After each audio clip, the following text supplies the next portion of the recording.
brand something, then you can't get people excited about it. You know what I mean? And that's just where I'm coming from. I'm being really candid. Like, why do I want to go to NFT NYC?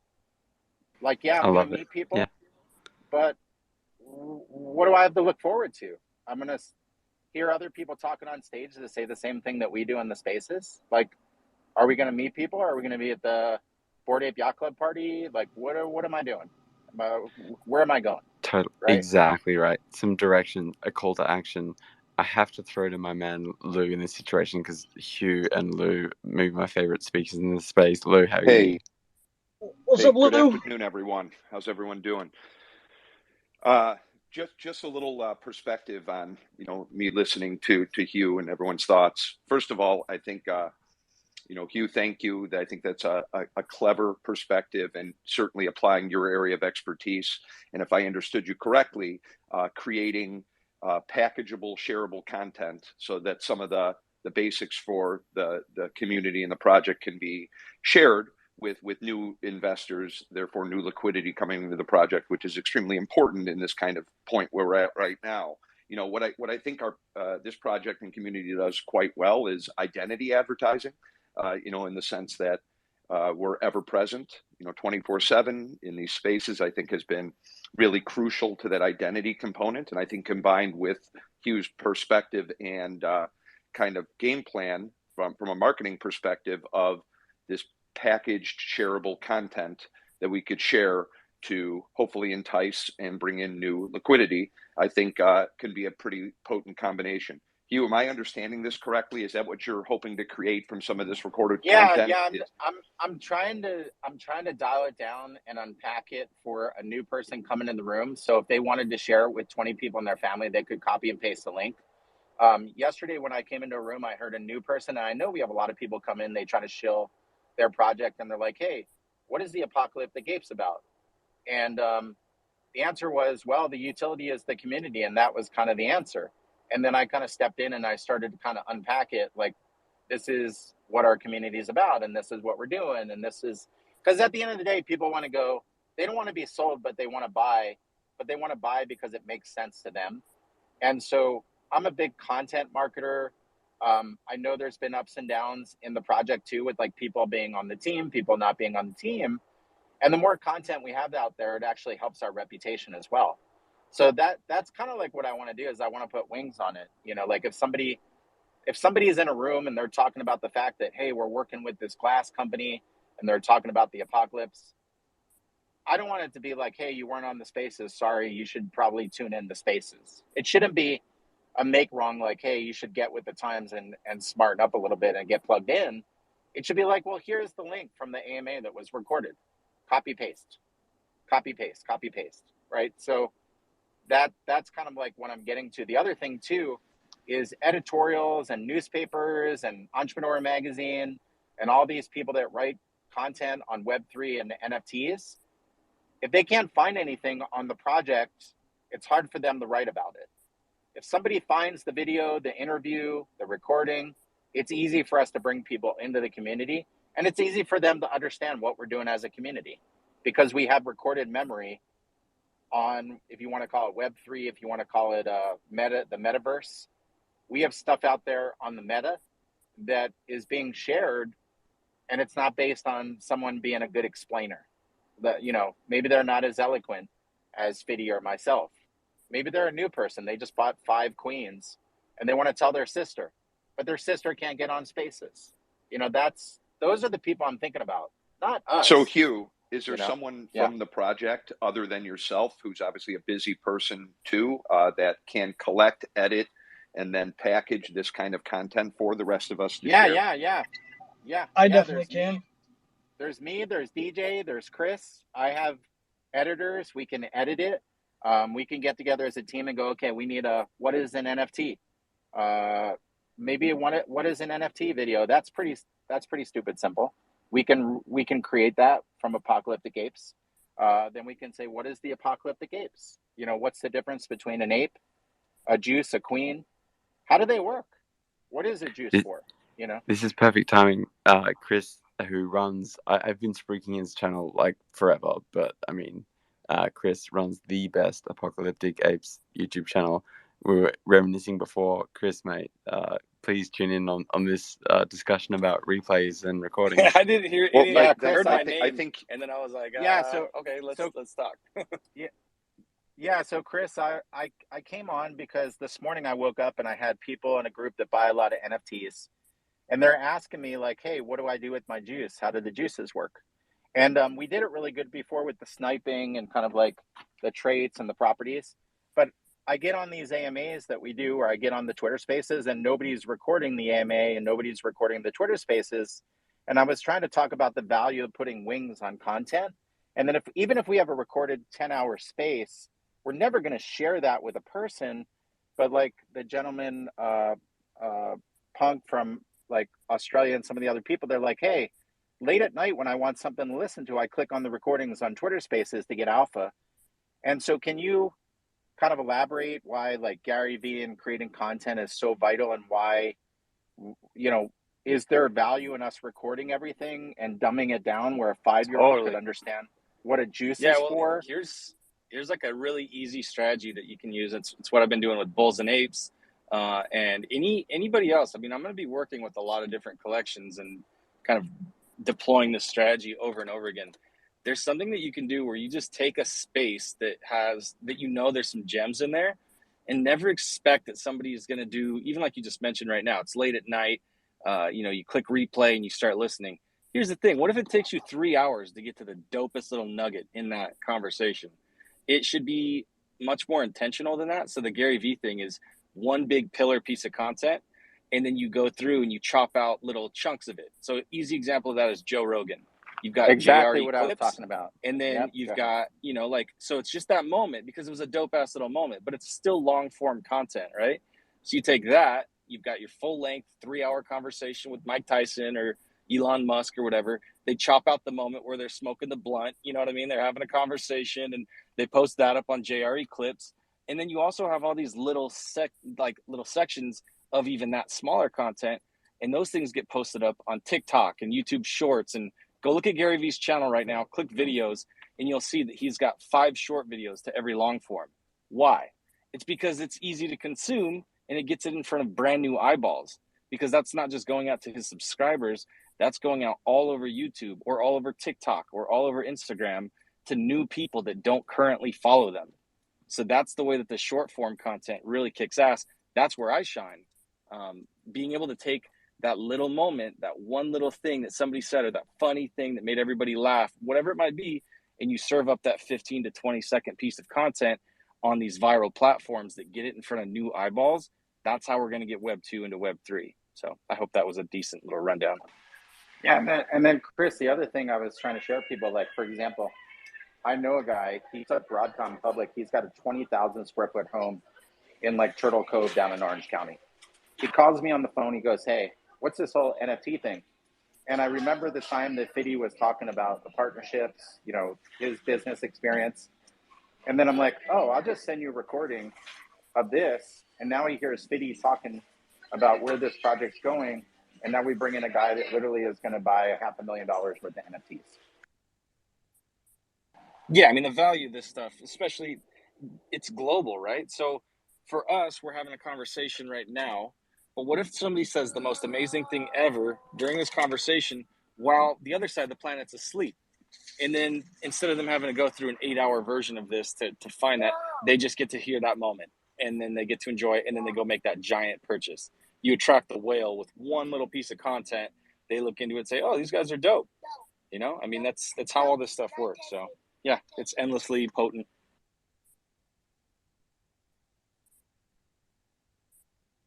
Yeah, it's definitely a smart approach, Hugh. I think that's the direction that should be taken to compartmentalize pertinent information, to bring in new liquidity, to bring in the right investors on top of the community that's already fantastic and growing and building every day. I totally agree, Lou, and I'm right there to help you, mate. I mean, I just put the hilarious but not very alpha-filled clip of Julian singing Hakuna Matata with the bee transformer voice on. It was the funniest thing. But I mean, I'm a big proponent of capturing these moments. Hey, Chris, the other idea that I had, can you hear me? Chris, are you still there? Yes, I can hear you, and 100% about that Jillian moment too. That's the magical moment. You don't know if it's the super important thing you said or the stupid thing that was hilarious for people to listen to. So go for it, you. So Chris, the other thing I mentioned, because I had like this awakening moment the last 2 days around planning stuff. And I come from an event planning background. I planned events for celebrities, events that ended up in People magazine for, people like Will Smith, Magic Johnson. But I was talking to you about, creating this NFT event that's happening in Joshua Tree. You know, Coachella is a prime example. There is nothing in Coachella. There's no people in Coachella, but because they plan for it in advance, they get everybody and their grandmom to go to Coachella for like 2 weeks, right? People out here, they charge $2,000 a night for a hotel in the desert where the value of property like sucks compared to LA, right? There's festivals, there's music festivals. And I was just talking to everybody. I said, you know what? Like you and I, we went to NFTLA, right? And we kind of went around to we met all these cool people. We had some great conversations. But I was saying, like, as community members, like, if we want to plan an event, we can't really count on other people to do it for us. We should just come together and go, okay, we're going to have an event. And if somebody wants to throw in, that's great. We can structure it where we charge like minimal, I don't know, $20 for tickets to reimburse the people that planned it and cover the costs. But I was just telling everybody, like, honestly, I want to go to NFT NYC, but I don't want to just get on a plane and go there and like not know what's happening. Like, I know I'm going to meet people and that's awesome. But I run two companies, I have a family, and I was just saying I'm a lot more excited to understand why I'm going somewhere, like if stuff is planned out. And the epiphany that I had the last couple of days was I've been talking about going to Costa Rica with my family, and it becomes a joke in the household because they're like, "Hey, are you going to threaten us again with the Costa Rica conversation?" So this week, I actually called up a travel agent, somebody that could book the tour, book the air flights.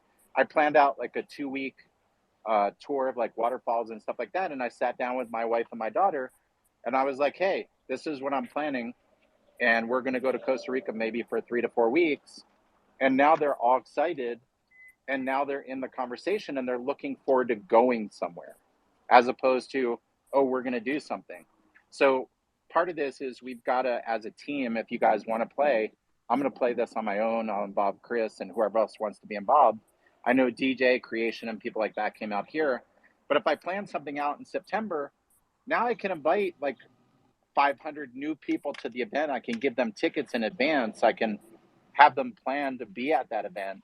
If I do it the last minute, I can't plan anything and I can't bring anybody that I know because most people have to make plans.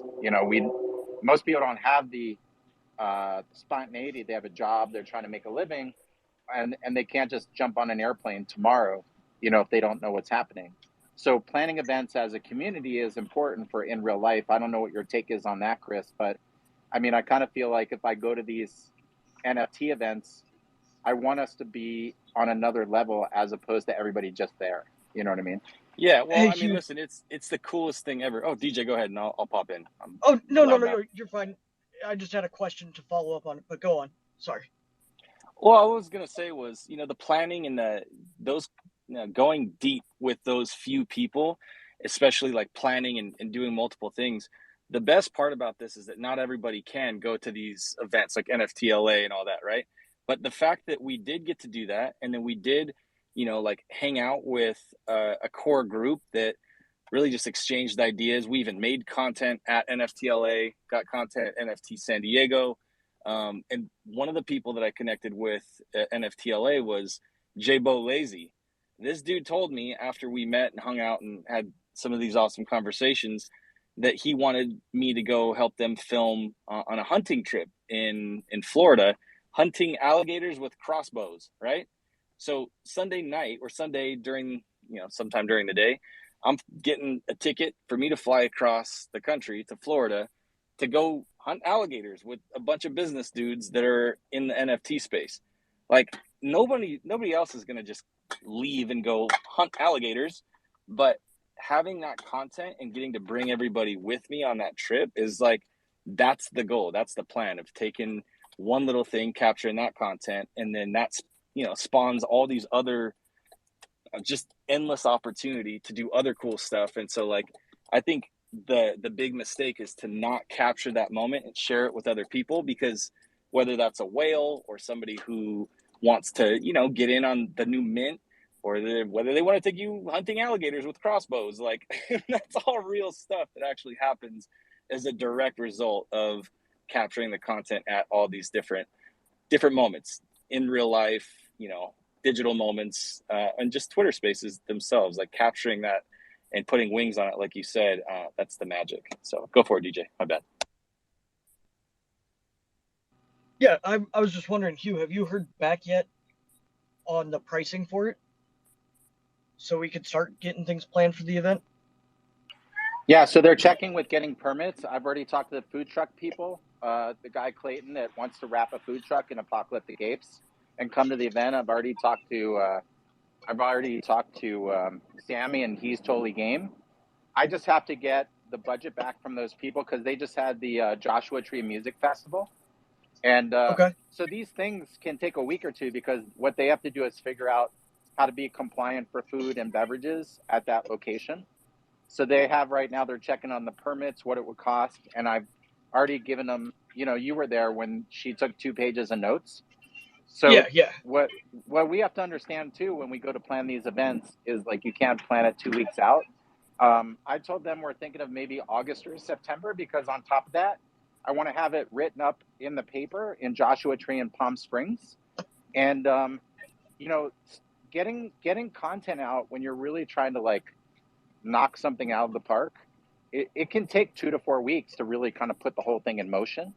And then on top of that, I want to have Chris, I have a $1,000 drone and some other stuff. I want to get a couple of video content people that could actually videotape it via drone, and we could bottle up all the content and the footage so that we could then put it online and share it on a live stream as well. So there's a little bit of planning. That's why we're planning on maybe August or September, because it's going to be a little bit cooler as well. And then I've already talked to Auto Camp, which is an Airstream park, which is ranked one of the top 5 in the United States, about events at their space as well. So I'm checking on a price with them. And I've also inquired with another property called the Metaphysical Center. Like a week ago, they're going to get back to me on pricing as well. So I have that one space, but I've inquired on 2 other spaces. I've inquired on the catering for it, and we're just trying to figure out what the staff would cost to run it the right way, so that then we can sell you'll get tickets so many 3 or 4 sponsors months for this, in advance. though, man. Yeah, so that? many people that want to be part of this. That's right. I just said, That's right. The sponsors, like here's something that happened this weekend. We should reach out right now to the dude on his name's July the Guinea. He just had a viral moment on TikTok this past weekend, and he's getting blown up. He was on Rug Radio this morning. Tell the guy we'll get him at the event. He'll get to be on stage, perform, do all that stuff. He's a talented kid, and Web3 just changed his life in the last 2 days. Like, that's the kind of cool thing that you can get stuff set up to where a sponsor will be like, oh shit, a viral moment. I could just throw some money at that, sponsor this kid to come out, pay for his plane ticket and his, like the lodging and food and stuff like that, and give him a badass weekend and throw a concert. Yeah, and I mean, like, guys, so they'll throw money at it. So you know what level I'm playing on. I want to have the press there. I want to have a radio station. I want to have content videotaped. I want to fly in Sammy. We can do a backyard barbecue grill type thing where it's kind of like spur of the moment. But I want to do something where we get like 400 or 500 people there, and 80% of the people don't even know who the hell we are. You know what I mean? So kind of like we were talking that day when we saw that ticket booth, one thing I want to do is and I have no problem drawing it up. I want us to do NFT tickets, but I want to do 2 different versions. So one for people who are attending, and those will be a little bit higher than the other tickets. The other tickets could be the NFT for the people who can't make it, just so they could help support the funding behind it. So they still get the NFT ticket. It's just a different version of it. So that way they could still. I think that's a great idea. Yep. So I've got a couple ideas that I'll talk to you about later for like the design of them, which I have no problem drawing those up. We could get other members involved, but it'll be a way to help us recoup the initial funds that we put towards it. Right. And I don't mind doing that. I mean, we're talking 4 months in advance. I feel like we need lead time. We need 2 months to kind of promote it. So that's why I'm trying to get all the stuff in place. I want to do something the right way. And it's going to allow me to build other relationships with local people too. Like a lot of the people in the community, whether it be Palm Springs, Joshua Tree. And I have tons of people. I mean, I just talked to a guy yesterday. My daughter is in a choir, and she went and performed at the Sunday service with Kanye West. And that whole choir, like they do stuff with J-Lo, they do stuff with all these different people. So if you start to tie in like, oh, this is going to benefit, these organizations, now people are going to buy tickets, no problem. They're going to come and have fun, but they're also going to support the community. Yeah, I think it's going to be awesome. And like I said, with the ticket thing, I've got a couple different ideas, not just the tickets themselves, but a couple of utilities we could throw in for everybody. But yeah, once we know a price range with that, we could start like a price range for the event itself. We could start figuring out the correct pricing on the tickets themselves. But like Chris was saying, we'll get sponsors for this too, because I want this thing. I want it to be big. I want it to make national level news for an independent NFT type event that's based on a project too. And I think between our entire community, we have the potential to make that happen because we all have different connections.